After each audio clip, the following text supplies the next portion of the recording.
अस्सलाम वालेकुम नाजरीन, मैं हूं आपका मेज़बान तनवीर अहमद। नाजरीन, इस वक्त मुल्क में एक नई बहस का आगाज़ हो चुका है। बहुत सारे लोग दावा करते हैं कि उनके पास अंदर की खबर है कि मुल्क सदारती निज़ाम की तरफ जा रहा है और इसमें बड़े सीनियर साफ़ी भी हैं और इसमें दानिश्वर लोग भी इस तरह की बातें कर रहे हैं। इस वक्त हमारी खुशकिस्मती हमारे साथ अल्लामा सदीक़ अज़हर सीनियर साफ़ी कॉलम नवीस मौजूद हैं, तो हम उनसे पूछते हैं कि ये सदारती निज़ाम की जो बातें हो रही हैं, पहली बात तो ये है कि इसमें सदाकत कितनी है, दूसरा ये कि हमारे यहाँ पे पार्लिमानी निज़ाम बेहतर है या सदारती निज़ाम, और दूसरा ये हमें हमारी रहनुमाई फरमाएँ कि जिन ममालिक में सदारती निज़ाम है वहाँ पे लोगों की हालात ज़ार बेहतर है या जमहूरी निज़ाम बेहतर तर्ज़ हुकूमत है। जी अल्लामा साहब।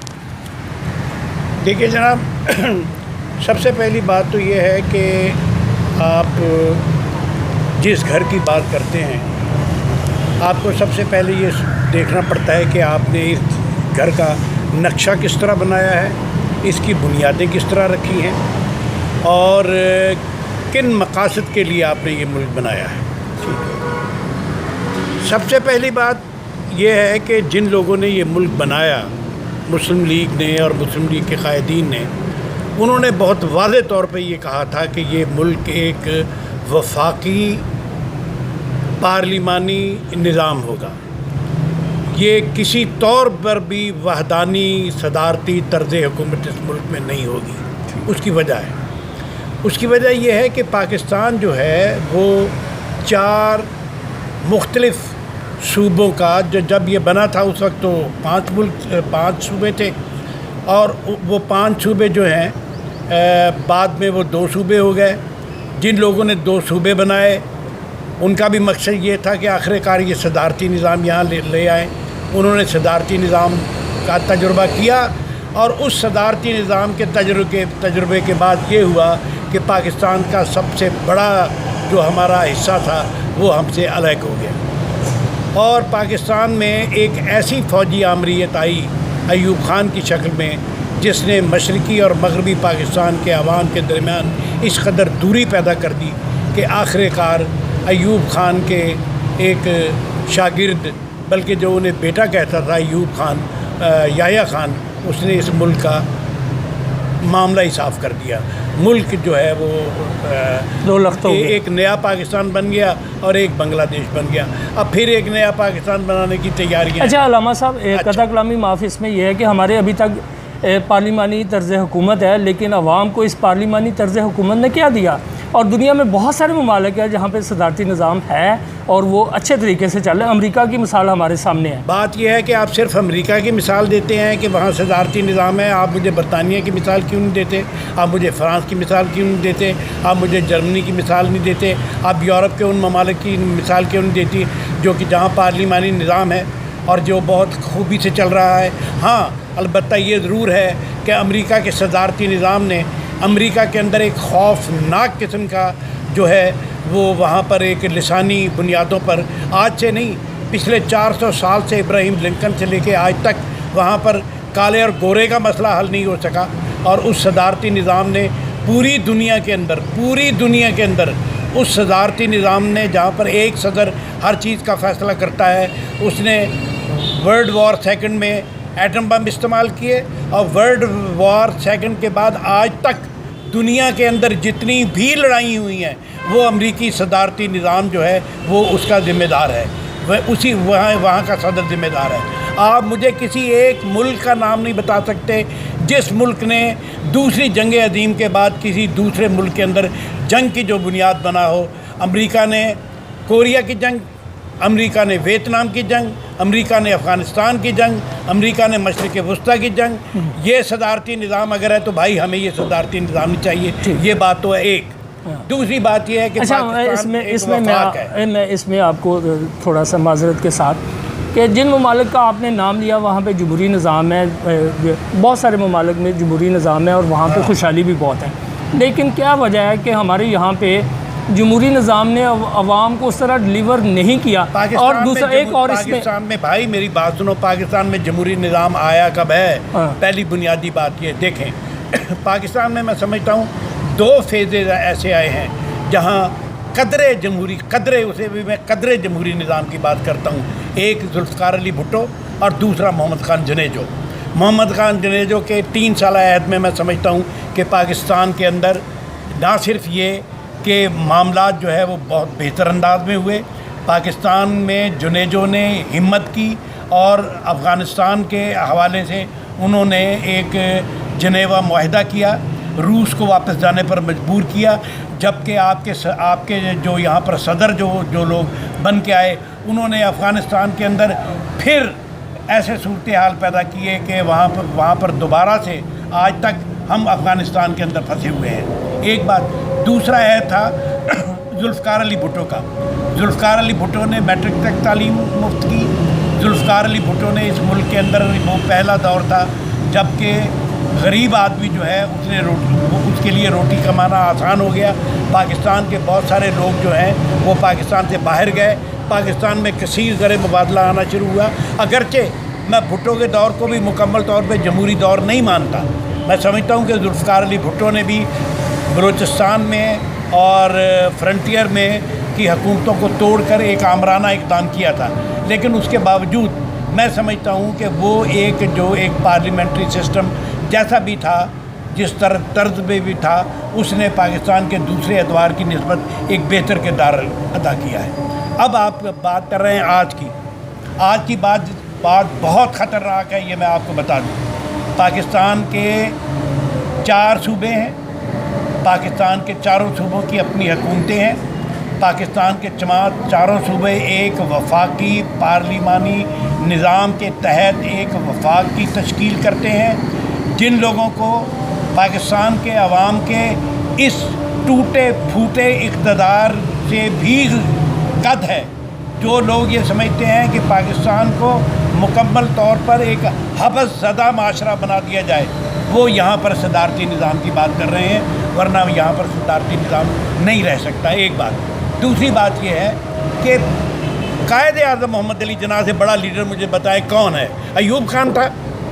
ایوب خان زیادہ قابل احترام ہے قائد اعظم سے، مشرف زیادہ قابل احترام ہے، یحییٰ خان زیادہ قابل احترام ہے، ضیاء الحق زیادہ قابل احترام ہے۔ وہ شخص جس نے اس ملک کو بنایا، اس نے اسے ایک پارلیمانی وفاقی صوبائی خود مختاری پر مبنی ایک ریاست قائم کی، جو 1940 کی قرارداد کے عین مطابق اس نے بنایا۔ جن لوگوں نے اس سے روگردانی کی، انہوں نے ملک کو توڑا، انہوں نے ملک کو برباد کیا، انہوں نے یہاں اس پورے کے پورے خطے کو جنگ و جدل کا بنایا، اور آج تک وہ جنگ جو ہے اسے ہم قبول کر رہے ہیں، وہ ہمارے سروں پر مسلط ہے۔ لہذا خدا کے لیے اس بحث کو ختم کیجئے۔ پاکستان کا مستقبل پاکستان کے عوام کی حکمرانی سے وابستہ ہے۔ پاکستان کے وفاقی پارلیمانی ایک فیڈریشن، اور ایک ایسی فیڈریشن جو کہ 1973 کے آئین کے مطابق ہو۔ 1973 کے آئین میں اگر آپ کو کچھ تبدیلیاں مقصود ہیں تو وہ تبدیلیاں پاکستان کے چاروں صوبوں کی جو قیادت ہے، منتخب قیادت، میں ایسے لوگوں کی بات نہیں کر رہا جو باہر بیٹھے ہوئے ہیں، منتخب قیادت جن پر عوام اعتماد کرتے ہیں، اگر وہ اس میں کوئی تبدیلی لانا چاہتے ہیں وہ بے شک تبدیلی لائیں، لیکن پاکستان کے لیے صدارتی نظام بالکل اس طرح کا ہوگا جس طرح یحییٰ خان کا صدارتی نظام تھا۔ جی، آپ نے علامہ صدیق اظہر صاحب کی گفتگو سنی۔ علامہ صاحب کا اپنا خیال ہے، لیکن ہم آپ کو دیگر لوگوں کے بھی خیالات سے آگاہ کریں گے۔ علامہ صاحب کا خیال ہے کہ اس ملک کے اندر صدارتی نظام تباہ کن ہوگا، اور خدارہ اس ملک پہ صدارتی نظام نافذ کرنے کی کوشش نہ کیجیے گا۔ لیکن اس سے پہلے میں نے آپ کی گفتگو سینئر صحافی کالم نویس علامہ صدیق اظہر سے آپ کی بات کروائی ہے، تو وہ صدارتی نظام کو اس ملک کے لیے اچھا نہیں سمجھتے، اور اس وقت میرے ساتھ نوجوان صحافی، نوجوان اس سینس میں کہ یہ علامہ صدیق اظہر کی نسبت یہ نوجوان ہے اور بہت سی کتابوں کے رائٹر ہیں، ستار چودھری۔ چوئی صاحب، آپ ذرا اختصار کے ساتھ اور جامع گفتگو فرمائیے کہ صدارتی نظام اس ملک کے لیے اچھا ہے یا پارلیمانی نظام؟ السلام علیکم ملک صاحب، شکریہ۔ میں اس پارلیمانی اور صدارتی نظام کے حوالے سے جو علامہ صاحب کا موقف ہے، میں اس سے اتفاق نہیں کرتا۔ ہمیں دیکھنا ہے کہ دنیا میں اس وقت کیا چل رہا ہے۔ कौन सी चीज़ कामयाब? हमारे सामने एक बहुत बड़ी तजर्बा गाह है पूरी दुनिया। मैंने 3 साल पहले एक कॉलम लिखा था, जमहूरियत नाकाम होगी, एक अखबार में शाया हुआ था, और मेरे कॉलम के बाद 1 माह बाद BBC ने वही कॉलम उसी नवान से कि जमहूरियत फलाह होगी शाया हुआ है। उन्होंने ज़रा ज़्यादा तहकीक की थी। इस वक्त आप देखें जो जमहूरियत है ना, ये यूरोप की ईजाद है, यूरोप वालों ने दुनिया में मुतारफ़ कराई। इस वक्त यूरोप के जो बड़े थिंक टैंक हैं, बड़े अदारे हैं, बड़ी यूनिवर्सिटियाँ हैं, वो इस बात पे डिबेट कर रहे हैं कि जमहूरियत फलाह हो गई है, इसका मुतबादल निज़ाम लाया जाए। यूरोप सोच रहा है और हम यहाँ फंसे हुए हैं। आप देखें इस वक्त दुनिया में 136 ममालिक में सदारती निज़ाम है, जिनमें कुछ थोड़ा सा फ़र्क है। मसलन कि कुछ प्रेसिडेंट के साथ वो एक डमी सा वज़ीर आज़म भी होता है, कुछ ऐसे होता है, अदरवाइज़ वो सारा टोटल वो सदारती निज़ाम ही बनता है। सिर्फ 36 ममालिक में पार्लिमानी निज़ाम चल रहा है, और 36 ममालिक में तो मेरा 30 ममालिक में ऐसा पार्लिमानी निज़ाम है जो बिल्कुल सदारती निज़ाम की तरह है, और 7 ममालिक में बादशाही निज़ाम है, जिसमें सऊदी अरब भी शामिल है, वो भी सदारती निज़ाम की तरह ही बनता है। देखें अब हाल ही में देखें, आप तुर्की को देखें, तुर्की पार्लिमानी निज़ाम से सदारती निज़ाम की तरफ चला गया। श्रीलंका को देखें, पार्लिमानी निज़ाम से सदारती निज़ाम की तरफ चला गया। एक ही आदमी फ़ैसला करने वाला हो, उस पर चेक एंड बैलेंस हो, मुल्क तब ही तरक्की करते हैं, अदरवाइज़ मुल्क तरक्की नहीं करते। इस वक्त आप चीन को देख लें, वहाँ 1 पार्टी सिस्टम है, सदारती निज़ाम है, वहाँ पार्लिमानी निज़ाम ले जाएँ। यही चीन जो दुनिया की एक आलमी ताकत बनता जा रहा है, ये दुनिया का फलाह तरीन मुल्क हो जाएगा। पार्लिमानी निज़ाम बेसिकली एक क्रिमिनल निज़ाम है, जो एक आदमी करोड़ों रुपए खर्च करके आता है, वो कैसे अवाम की खिदमत करेगा, वो अपने मफादात का तहफ़्फ़ुज़ करेगा, वो एक माफिया का हिस्सा होगा।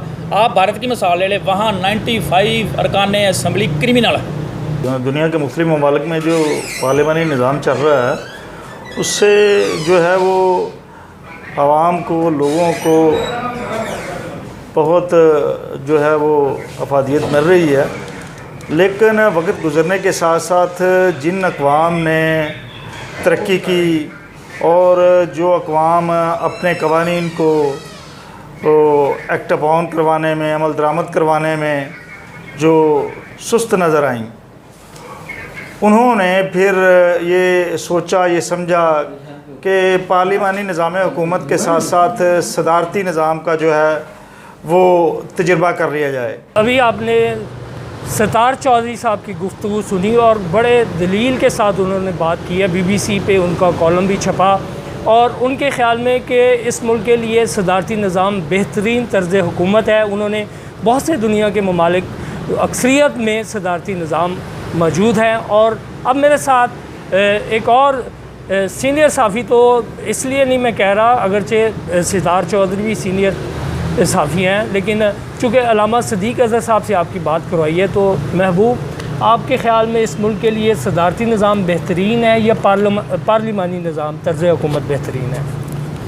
बात ये है कि मेरे साथी सत्तार चौधरी साहब ने और सदीक़ अज़हर साहब ने जो कहा है कि जी मुल्क में निज़ाम पार्लिमानी या सदारती, निज़ाम कोई भी गंदा नहीं होता।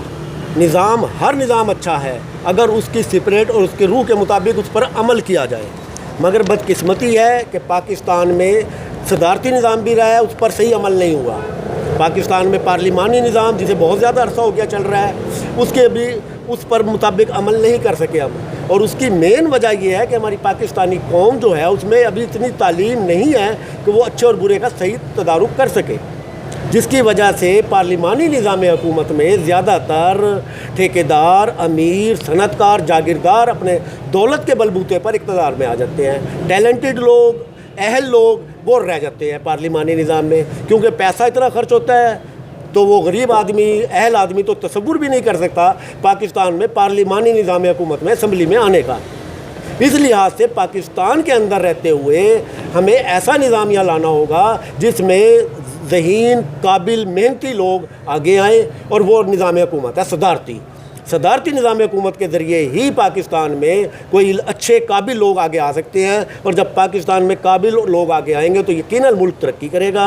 जिस तरह आपने गुफ्तगू सुनी, दोनों जनरेशन गैप जिसको कहते हैं, एक हमारे सीनियर मोस्ट सहाफ़ी हैं और दूसरी तरफ जवान सहाफ़ी हैं, और वाज़ह तौर पे जो جوان صحافی ہیں، جس میں آپ کی بات شیر افضل بٹ سے کروائی، آپ کی ستار چودھری سے بات کروائی، آپ کی محبوب احمد سے بات کروائی، محبوب عالم سے بات کروائی، اور یہ تینوں جو لوگ ہیں یہ چاہتے ہیں اور ان کے خیال میں کہ پاکستان کی بلائی اسی میں ہے کہ یہاں پہ صدارتی طرز نظام حکومت اگر آ جائے گا تو پاکستان ترقی کرے گا، جبکہ جو ہمارے سینئر موسٹ جرنلسٹ ساتھی ہیں، سینئر ہیں، ان کا خیال ہے کہ پاکستان میں جو صدارتی نظام ہے وہ پاکستان کے لیے مناسب نہیں ہے، اور باقی دیکھنے والے، آپ سننے والے فیصلہ کریں گے کہ دونوں میں سے رائے کس کی بہتر ہے۔ مجھے اجازت دیجیے، تنویر احمد، TM نیوز، لاہور۔